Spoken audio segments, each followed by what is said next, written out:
What is good, my dudes? Today we'll be playing this game. And this game that we're playing is called Devil May Cry. The reboot. Okay, so there's a good chance we will never get anything new with the reboot, considering a mass majority still don't play the reboot to actually understand the game, like the game story. People say the story is dumb, but then it's just like, what's dumb about the story? And it's just like, there's no answer. There's only very few people that give an answer, and then their answer really uh, comes to a comparison. That's their answer. Well, if you look at the original Devil May Cry, this one doesn't. It has nothing to do with the original, and it's just like, duh, you know. It's a that's a no-brainer. It's a no-brainer. It's like, when you boot up the game, did you not realize you were playing something that is not the original? When you saw angels, like vivid depictions of angels, like what I'm looking at right now.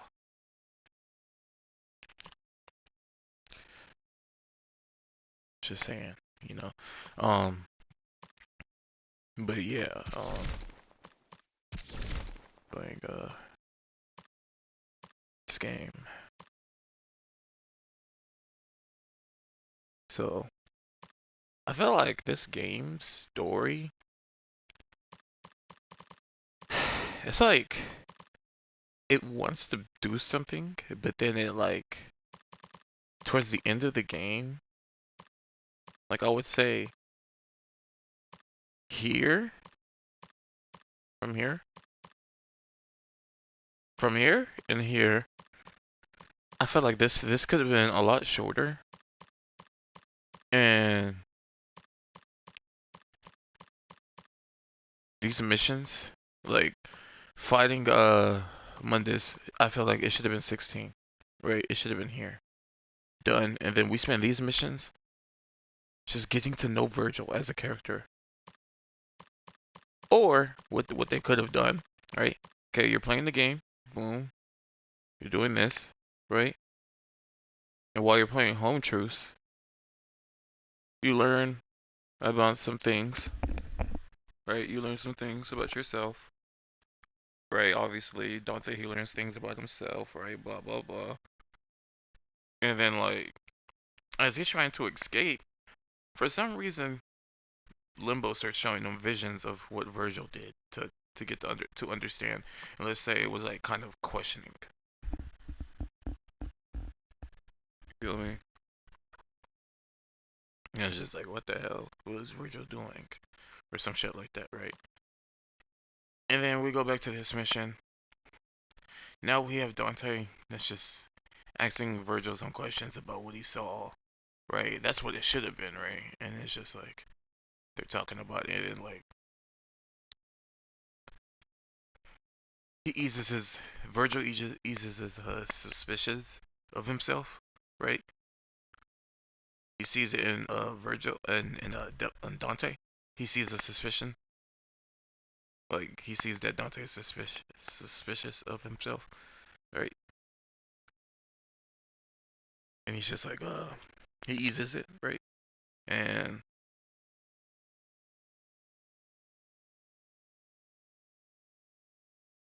what's up, guys? Today we are playing Dante Must Die.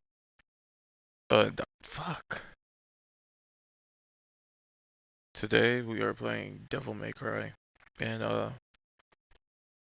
not so much playing the game. We're gonna be talking about the game. What we're gonna be talking about is the story and how they could have easily did better in terms of getting to the end where we fight Virgil. So it all ties in nice. So if you look at this game, right, on one side it's like in the beginning we're trying to understand Dante, right? We're trying to see his origin story, basically, where he came from, and he himself is trying to see who he is too. So we get the truth about Dante in mission 2, right?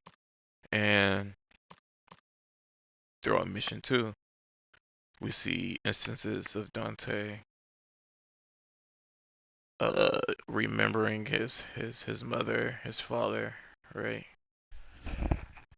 And also just seeing that he's not human, right?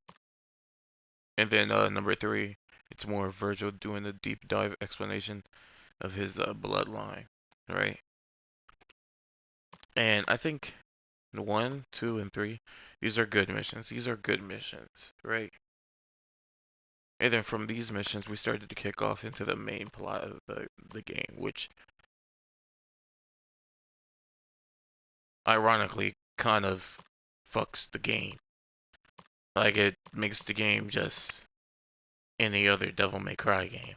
We gotta defeat the big bad, but the big bad, right? And I'm not saying Mundus is a bad choice in this. I feel like the way we fight these demons could have been different, a lot more horror-esque to make Mundus seem just much more horrible as a villain. Like he's just super duper just bad in general. Like we gotta get him out. So the reason why I say this is that it will change the tone. Because I will admit, it seems like this game is trying to be like the original games while also trying to be its own thing, and I think that's what hurts it, that it's not trying to be itself, right? Because 1, 2, and 3, these 3 first missions are so uniquely tied to each other than everything else. And then this is where it really gets interesting. So these 3 missions, 7 and 9, 1, 2, and 3, right? These missions you really get to see Dante's his like his extended bloodline, the Nephilim, right? And I like that they talk about this. This new nuance that they made in the Devil May Cry mythos of Dante not being human at all. And his only humanity is just the fact that he's lived around humanity, and the things that he's lived around. It's not good, but it really makes Dante human based upon how he how the world molded him, right? And I think that's good character wise for Dante for this because Dante you get a new power, but then he also like understands himself a little bit more, you know. He finds his inner devil, right? Which means that Dante as a person, he's like emotionally outgoing. His angelic side is more there, like present. But then when he fights, when he gets angry, he has a little devil inside of him, like just eating at him, right? That's why like his devil trigger is like the way it is. When he uses his devil trigger, it kind of like propels things. He takes control of the area. Um, Things go in the air helplessly. It's like the area around him is thrown into chaos. Kind of mixing to his origin story. Everything was so chaotic. So everything was like chaotic so quickly. Like his whole world just flipped upside down, right? All things just thrown into the air as it is, you know. And these three missions, Overturn, Eyeless, and Devil Inside, you really get to see a Dante where he's not with Cat, right? Because when he's with Cat, again, it's like it's almost like his angelic side is influencing his emotions. He's more rational. He's more like human. He could think like properly. He takes consideration of things, right? Under Watch, we're literally secret ingredient, right? All these missions where he's with Cat, but then you see is just Dante when he's by himself. Um, he's more so like he's back to himself, right? Back to how he was in one. He likes the thrill of fighting. When he got the devil trigger, his first reaction was like, "Wow, that was wild." Like that's the exact words. So he really fucked with it. Now he just unlocked his devil trigger, right? Bad news, I think, could have been tied into mission 9, and then we could have had the order right after. Just having these missions separate from each other is just that's unnecessary. Um, the order, right? Dante comes back. He just found his inner devil, so his demonic side is a lot more present. Now, I feel like Dante in this moment is it's he's more it's like he's more open now. Like he's more vulnerable because of his devil side. And I feel like they could have played into this because from here on, it seems to me Dante's supposed to be like having trouble with his demonic side, just keeping it at bay. But I don't feel that. Like I get the sense you're supposed to, right? After he's learned that he found his inner devil based upon the reaction he had to gaining that ability. Like he was like, "Wow, that was wild." And then what's his name? Phineas. He said, "You found your inner devil." And for a second, it seemed like Dante felt taken back. He was like, "Whoa, so a devil? What do you mean?" Right? And then he doesn't like when like Phineas was talking about his dad, Sparta. So he didn't like the conversation with his dad. He didn't. But then when they mentioned his mother, Dante seemed a bit more open to discussing things. So from then on, Kat gets taken by the police, and the police shot her in the arm, and Dante's he's shaken up by that. And I feel like from here on, Dante should have just been filled with some type of rage to like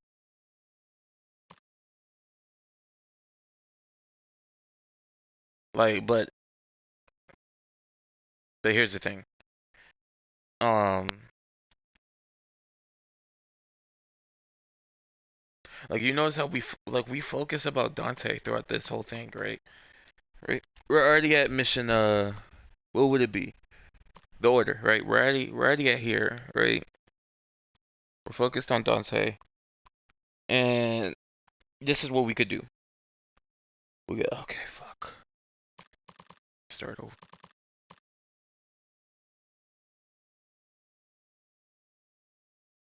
What's up, guys? Today we are talking about Devil May Cry, and I want to talk about this game in terms of its story. We may not play some of this game. We might end off with some gameplay, just to have something. But I want to talk about these missions. Okay. I think mission 1 is a good introductory to Dante's character. Like not getting to know him, we just see him for the first time. Our first impressions, right? Judging the book by its cover, right?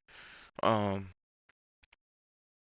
we see him, we get a good understanding of how he is, like just from first impressions, and then we get to know him deeply in mission 2. And I think mission 2 is pretty good. It does a good job of bringing that reason to why Dante is the way he is, right? To where his um his immaturity comes from, right? That being like the emotion, right? Not that he knows where that emotion's coming from, because Homefront, Home Truth, not Homefront, but Home Truth reveals that Dante's mother died in front of him, and Dante, in his own words, says he would never forget this now that he remembers. He told himself he'll never forget it, and then it's like he forgets, but the only thing he really took from it was the emotion that he felt. You see this from one, how he carries himself. He doesn't really care about anything. It's like he's dead inside, if that makes sense. Right, making these fucking crude jokes and shit. Like he just it's like I could give a shit type of attitude, or you know. And then Home Truth, it kind of sheds light onto why he is the way he is. And then it also is like we get this introductory with Virgil too in mission 2. So we get to know who Virgil is. Virgil is his brother in this universe, right? Just like the original games. And that's it. We'll get back to Virgil though. Okay? We'll get back to Virgil. But Virgil shows Dante where they came from.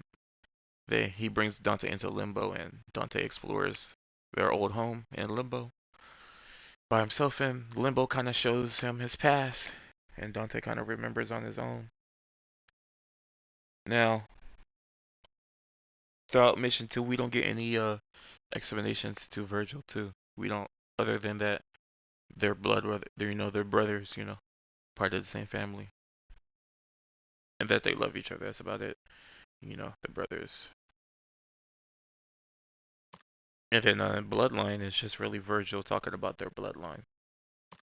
And then we get to Underwatch as Dante going through the city looking for the factory for where the soda's being made to fight the secret ingredient. And this is where Dante really gets to understand Cat, because I believe during mission 2, Dante at the end of it, Dante agrees to help them, right? And yeah, after that, after 3, they go to their hideout to talk about virility, which is a soda drink in this universe. It's like Sprite, and the demons have spiked it, right? Turning the humans docile, stupid, dumb, easily controlled, obese, poison, basically, right? They poison the humans. Um, some of them becoming like demon collaborators, like basically possessed by demons, basically, or easily possessible, stuff like that. So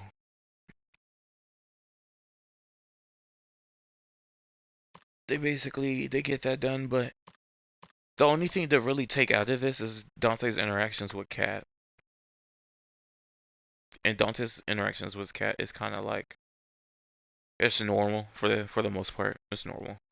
And then after that, after they defeat the secret ingredient, they go back to base. They talk about to fight the news anchor, because the news anchor literally controls the citizens via mind control, or just straight uh hypnosis, or if they don't if they're not susceptible for whatever reason, or they try to like fight back or some shit, or simply just not agree with the politics at hand in this universe.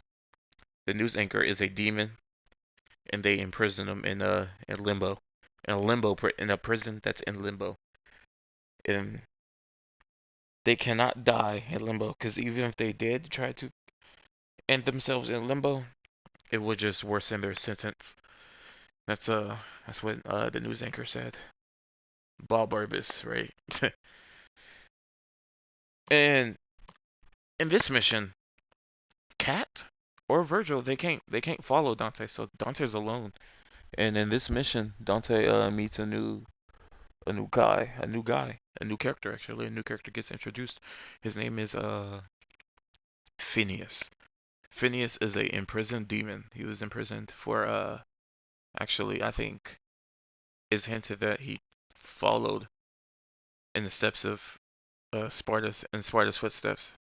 So he was imprisoned and then blinded, right? And Dante essentially finds this eyepiece that Phineas has and gives him this eye so Phineas can help him. But on on the way of doing that, Dante unlocks his devil trigger because Phineas knows that Dante is half angel, half demon. By the way, Dante's not human at all. So understanding that, Phineas tells Dante more about his bloodline, like the Nephilim side. And you would think, okay, so but didn't Virgil explain that? Virgil didn't. Virgil only explained that they are Nephilim. They are the only things in the world, in the universe, that can kill Mundus because Mundus is extremely strong.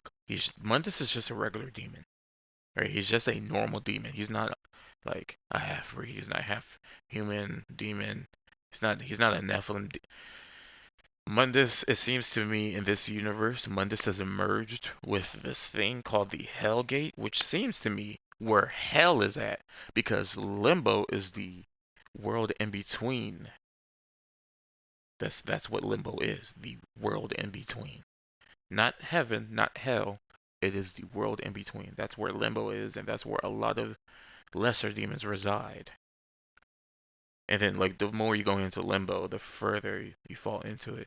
There are strong demons in Limbo, though, but it seems to me the Hellgate, because there is a Hellgate, that is where hell is resided at, right? That's where hell is. And Mundus's power is tied to the Hellgate. Meaning, if he was inside the Hellgate, he would be unstoppable. And then the Hellgate being on and present, and he's getting his power from the Hellgate, he's unstoppable. He's unkillable unless you cut him off from the Hellgate, right? And you would have to be strong, like very strong, assuming, or Nephilim, right? You would have to be on the same power level as Mundus or Nephilim. That being being able to like go through limbo or even hell. Like you would need to have some type of power to transcend, right? And Nephilim have that ability to transcend things, essentially, right? To put it that way. So Dante, no, Phineas, he lets Dante know, because you're Nephilim, you have the most potential to be like really strong. You have the ability to go in between limbo like effortlessly. And there is an ability in this game that allows Dante to enter limbo easily. I'm going to show the ability too. This is the ability. Phasing through limbo. And it's because of his angelic ability.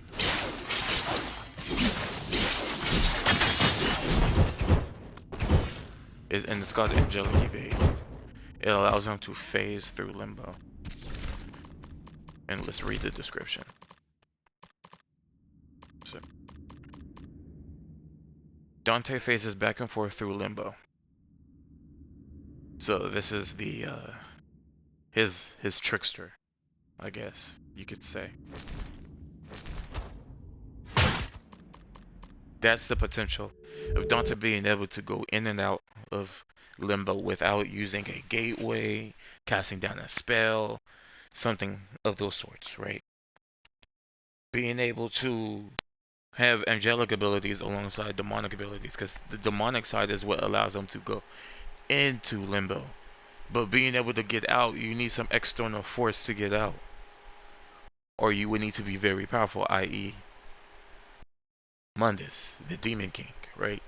You would need to be very strong on that level to transcend both sides. But even then, it seems to me you would need some type of external source via the Hellgate.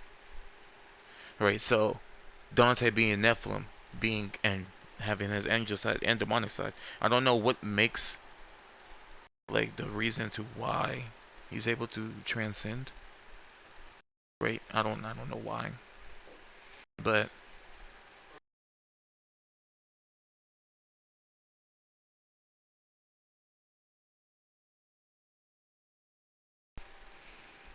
I don't know why, but that's just how that works. But that's what is told to him. Phineas tells him that he could do that.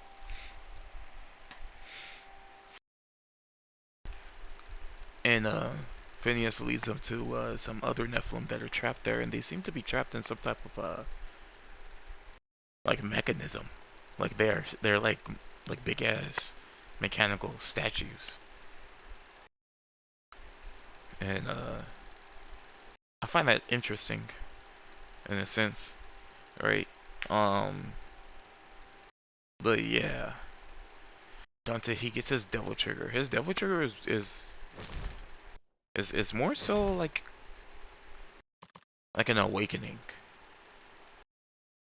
and I don't think there's an issue with that.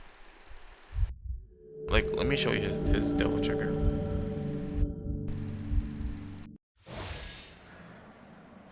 This is his devil trigger, chat. It propels the enemies into the air, having them be helpless. And if you look at the enemies, it seems to me that Dante only affects them like physically. He doesn't stop. Like he only affects the space. He doesn't have any time stop abilities. But when he is fighting Mundus, he's able to freeze Mundus for some reason. So I don't know if this is a space ability, like a dimensional ability or anything. I don't know. I would have to look more into it. So Dante he unlocks that power, and his reaction to it is like, "Wow, that's wild." Right? That was wild. Right? And he helps Phineas, right? And then Phineas helps him in return, giving him a new ability too. Right? And they go and they kill the bad demon that imprisoned the Nephilim and imprisoned Phineas. Dante gets out of that. I don't know how. I think he retraces his steps, or because he fought. I don't know. It's a good. I would have to look into that. How Dante got out. How he got out of limbo without being able to retrace his steps. But after that, during the fight with Bob Barbas, the news anchor, Bob Barbas actually got a location on Cat and Virgil alongside with the team, right? The order, the whole thing got exposed, and essentially, Cat got taken hostage by uh, Mundus's police force, right? Or what I like to say, his name. What's his name? Kyle. I like to say Kyle. Mundus is like that's Mundus is Mundus, right? That's his demonic name, Mundus. But Kyle, people know him as Kyle, like in the human world. People think Mundus is just a normal guy. He's just probably some type of shady business guy or most successful business guy, depending on how you look at it, right? Like most people in the human world, they don't know that Mundus is a demon. They don't even know that demons exist. So yeah, Dante he meets up with Cat, and essentially Cat leads him to Virgil. And throughout this mission, we don't get no backstory to Virgil. We don't get no substance about Virgil. We're just led back to Virgil, and then essentially Virgil's like, "There's nothing we could do to help Cat," which Dante was confused about. He's like, "We can't just leave her here." And then Virgil says, "Hey, we're in limbo. There's nothing we could do. but we could escape. She can't. And essentially, Dante is forced to leave Cat, and then Dante or Virgil, they come up with a plan because Dante. Oh yeah, during Devil Inside, Phineas told Dante that Mundus is whore. That's what they would say. Lilith carries his child, his firstborn. So Dante tells Virgil that, and Virgil's like, "Yeah, we got to kill the baby, obviously, right?" And Dante's like, "No, we could use this to get Cat back. We could use this as leverage." And Virgil's like, because I think Virgil's like head set, like dead focus on trying to kill Mundus to take or to ruin his image, to kill him, do everything to hurt Mundus, right? Well, Dante throughout from mission 10, from 1 to 10, he's been understanding. He's been just getting to know Cat as a person. So like normal, like anybody else, as you get to know somebody, you care for them, right? So Dante, this really shows that Dante is you know, from mission 1 where he just didn't care about shit, all the way to mission 11, he starts to show how much he cares for Cat, right? And then Under Siege, this is where it really shows. And then this is where it really pops off how much he cares for Cat. This whole mission is basically to get Cat back. At the end, Dante fights his nephew. If you didn't know, this version of Dante and Mundus are related. Mundus is Dante's uncle. So in the mission Last Dance, he fights his nephew. Dante fights his little nephew, basically. So he fights his nephew. The baby inside of Lilith is kind of nasty, the transformation. And he gets the hold of Lilith and the baby, and they do a trade. But here's the thing about this trade. Virgil shoots Lilith in the stomach, killing the baby. But because Lilith is demon, she wouldn't die. The baby died though. And then, for some reason, shooting the baby wasn't enough. Shooting a pregnant woman wasn't enough, right? Even though they are a demon, I will give it that they are a demon. Virgil then shoots Lilith in the head. Mind you, when I'm fighting Lilith, when I defeat Lilith, it seems to me Lilith knows that she's nothing without that baby. Meaning, we could have had a demon on our side. Hell, we could have had Lilith on our side, but that's a theory of its own. We could have had two things on our side, right? We could have got Lilith, but Virgil had to do it though. When, because Mundus, he exposes himself to everybody, right? He had a temper tantrum. So Virgil kills Lilith and the baby, and the whole world, the whole city, not the world, but the city, gets destroyed by Mundus's outburst, right? And then essentially, they make a plan, and this plan was by a Cat, right? Because they got Cat during the trade, and this plan was made by Cat, and it's a pretty good plan. This is a good mission right here. I would say it's one of the best missions right after Home Truth. So you go through with the plan. You go through the Furnace of Souls. You go like this is inside of Mundus's tower. You get here. You face Mundus. You kill him, and then you get to the end. And the way I'm gonna talk about this is we're gonna play it. Chat. We're gonna play it. And the reason why I'm gonna play it instead of talking about this mission specifically is because, well, you guys take a look yourselves. So after I just did a lackluster explanation of the whole story, you're probably like, okay, this is a solid story, right? I don't see no reason to hate it, right? It's like, it's okay, right?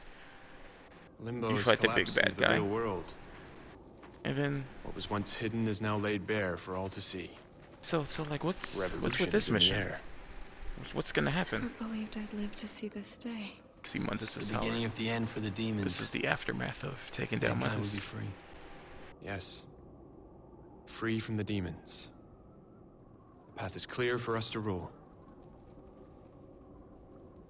What did you just say? The path is clear for us to rule. To rule what? This. Everything. Virgil, You mean like Mundus? No. No. We'll be nothing like Mundus. We'll respect our subjects, not enslave them. subjects. He means you. He means humans. I thought we were fighting for freedom. It was his freedom we were fighting for, not yours. Don't be so simplistic. Humans are frail. They're like children. They need protection. Not just from others, but from themselves. We, you and I, have saved them. You and I saved them? Who else? A human. Cat was useful, but Useful. Cat saved my life. Cat held out under torture to keep your existence a secret. Cat led us through the tower to Mundus' lair. We would have failed 20 times over if it weren't for her. listen. If you can't see the chaos that humans will cause, if you don't want the responsibility of protecting them, then stand aside. I'll rule alone. I didn't help you destroy Mundus so that you could take his place. I can't let you do this, Virgil. And I can't let you stop me, brother. Stand aside. Don't do this. Virgil, please. Stay out of this!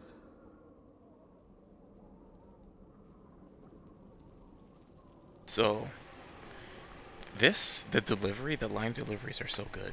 I like watching this every time. And now you're probably thinking, so like, what's the issue? Like, this seems like very interesting and so like, it seems to me this was like really thought out. Like this fight was like supposed to be the fight of the fights, right? And admittedly, it is a good fight fighting him. But ironically, as good as the deliveries are, it means nothing once you realize there's no hint, there's no reason, there's no explanation to Virgil's motivations to why he wants to rule everything. And that was not hinted throughout the whole game.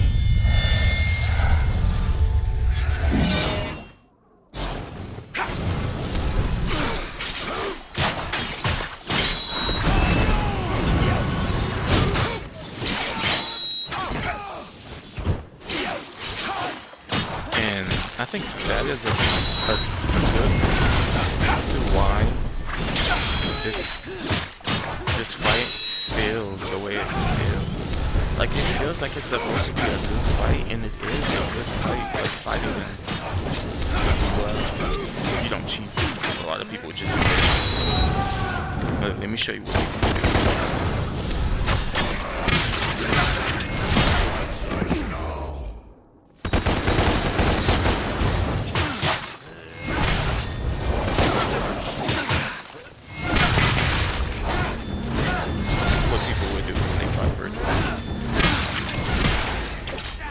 They're like, yeah, this fight is horrible. I'm like, I think you're just a horrible guy player, but that's neither here or there to speak about.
lot of people, when I was watching a lot of gameplay, that's why I've been playing the end mission for a lot, for a while time, for a while, chat.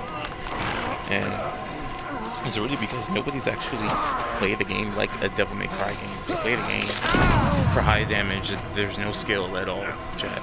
There's no style. And I found that so interesting as a Devil May Cry player. I'm like, why are we playing the game like that? There's no style being involved. And I just showed you just a little bit of how I played it. If you've been watching my videos, you know I try a lot much harder. I try much harder than that. Please stop.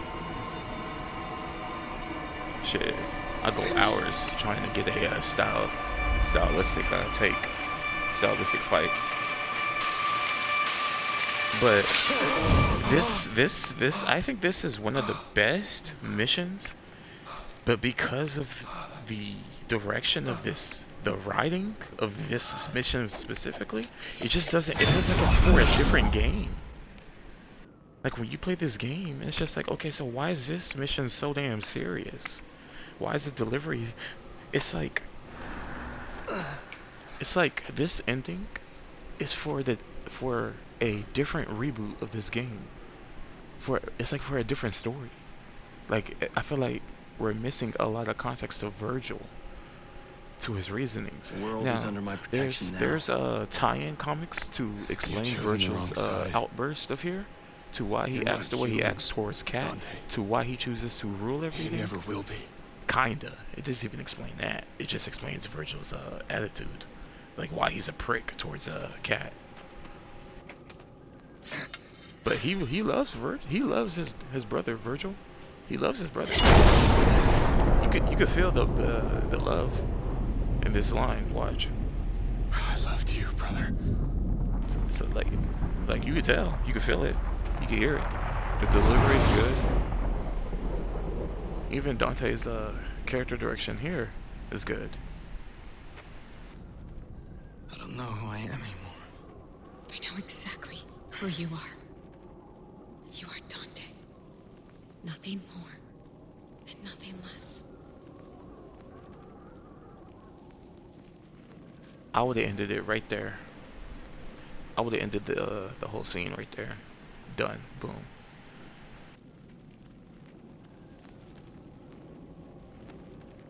But this extended scene, I don't like it at all. Dante, like, he touches her ass basically for some reason. I don't know why. After just almost killing his brother, and Virgil is her love interest. Like she loves Virgil. That's what's explained in the comic book tie-in. But you see, like the medical gloves. Okay, hold on.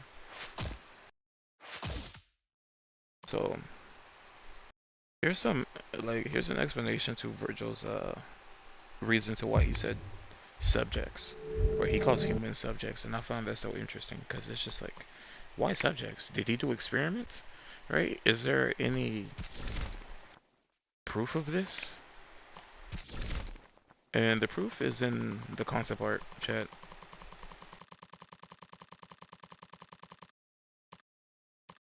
Is it here? No.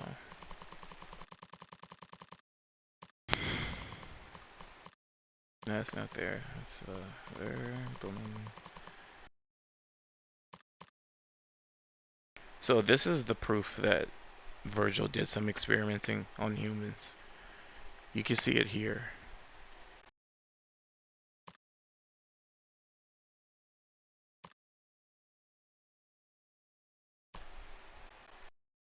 But we don't get this we don't get that hinted on. It's not even in the final game. That mission setting is not even in the final game. And evidently that's from the original take of this game, which I think would have been a lot better than what we got at the end. Because what we got at the end is because of what the fans wanted out of this game. They wanted an original Devil May Cry game, while Capcom wanted to make a different Devil May Cry game. they wanted to make something that's outside of the original Devil May Cry game while still being a Devil May Cry game. Like, how do I put this? How do I put this? Because that didn't make sense. Capcom wanted to reboot the game. They wanted a different power. They wanted a different universe. They wanted everything to be different. And for the most part, they did do it. And as you see, Virgil, he has the medical gloves. This Virgil, I think he fits the ending a lot more.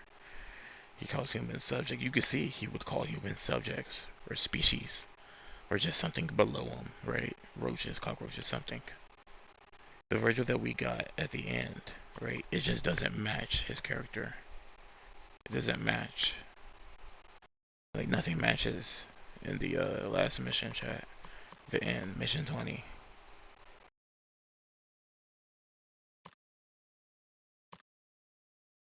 And we're left with this Virgil at the end.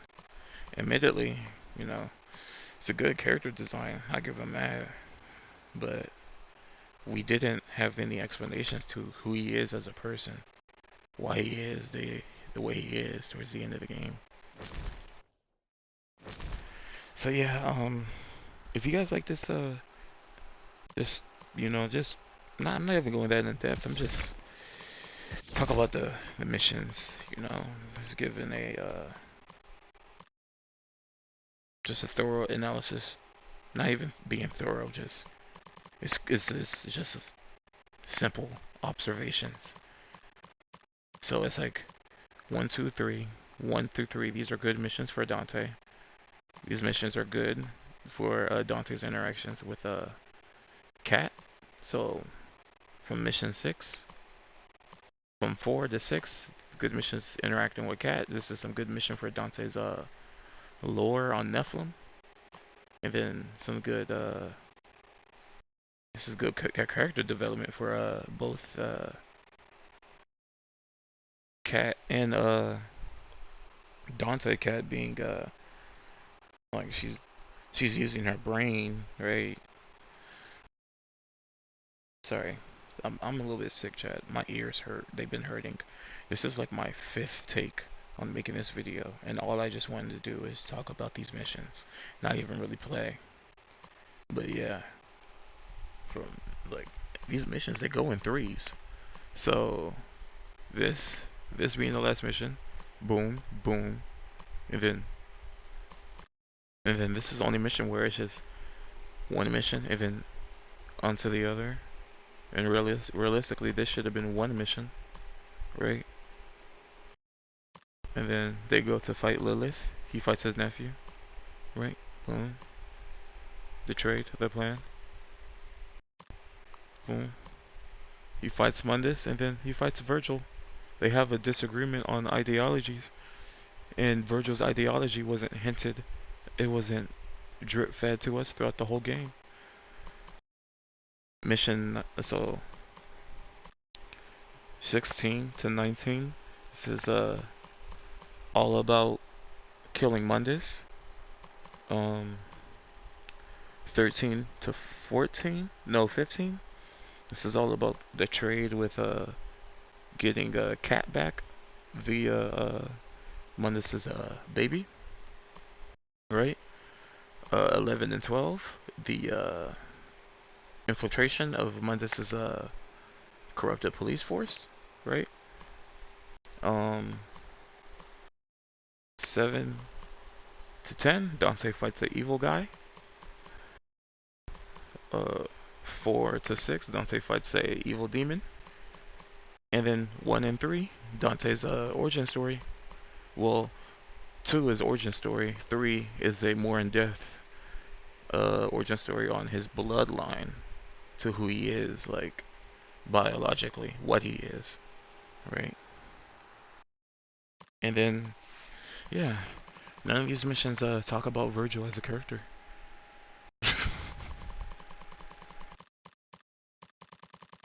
All of these missions focus on either Dante or Cat. So yeah, that's my analysis of this game. I wouldn't even say it's my analysis of this game. It's the analysis for this game. If you want to understand this game without playing it, just know this game focuses on Dante and the girl. Virgil is forgotten about. And I would say my criticisms for this game would be what's the point of Virgil? Why does Virgil want to rule everything after killing Mundus? What's the point of ruling anything? Why does Virgil think of humans as subjects rather than humans? Like, why doesn't he have, like, where's Virgil's respect towards humans? Why does he have to call them something other than what they are? So yeah, that would be my criticism, is that Virgil is an unexplained character. That there's not enough, you spent too much time building up to Mundus rather than Virgil as a character. We all know Mundus is a bad guy from Mission 1.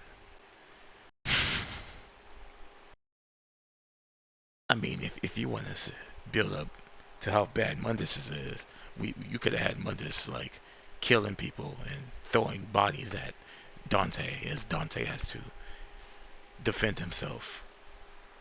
You know, just we could have made Mundus a lot more darker if you want to focus on Mundus, but we get to the end and it just seems like Mundus wants to kill Dante just because, you know, Sparta, his blood brother, you know, his literal brother, betrayed him, so he wants to kill everything that revolves around Sparta for the sake of just, I don't know, pettiness, even though Sparta is alive and he's torturing them.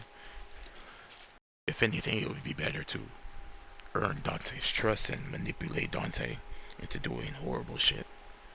Like, I'd rather watch that. There's so many things they could have did with this game, chat. Notice how I didn't talk anything about the original Devil May Cry other than the fact that the fans wanted a game that, like, they didn't, like, the fans, I would say the casual fans were more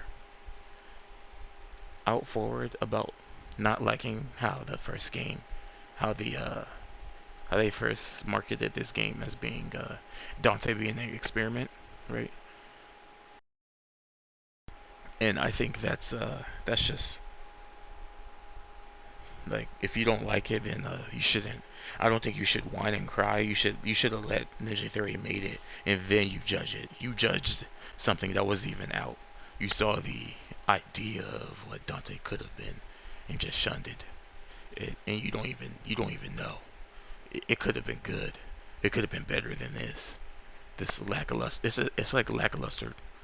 It's like a lackluster game. We focus on the obvious evil guy, and then we get to something that's supposed to be complex and powerful, and it just doesn't hit because they didn't focus on this. They didn't focus on the end, and it's just, I don't know, chat.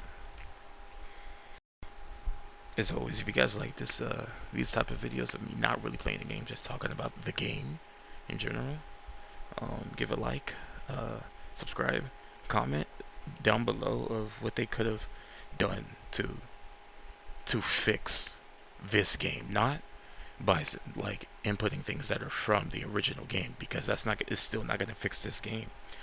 The issue with the game is what I just told you. They spend so much time on Mundus rather than Virgil,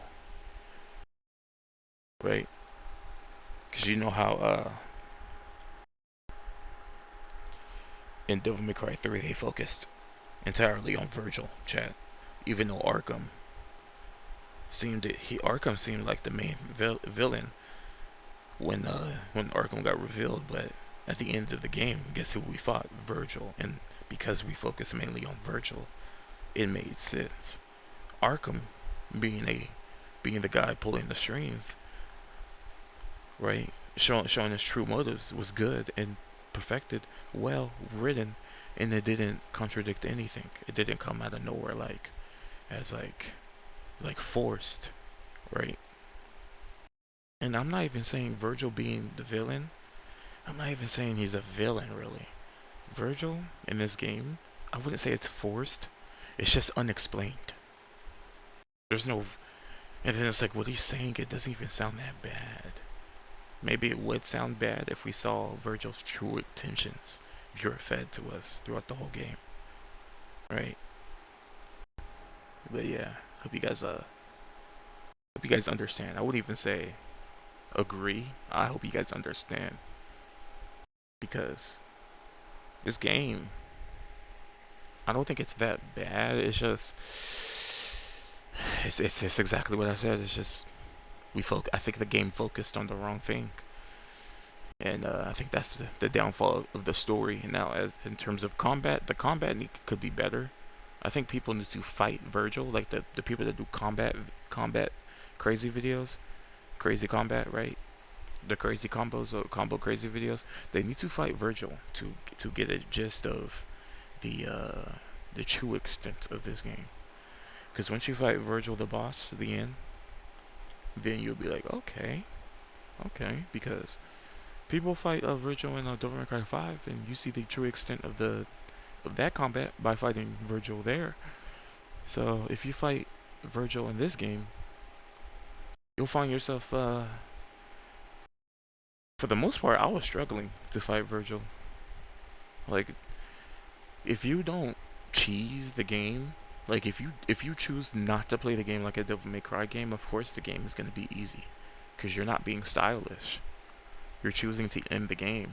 And I know the game focuses on hard damage to be stylish, but then they also focus on being stylish to be stylish, chat. And I'll catch you guys in the next video. The next video would be how to be stylish without doing large portion of damage.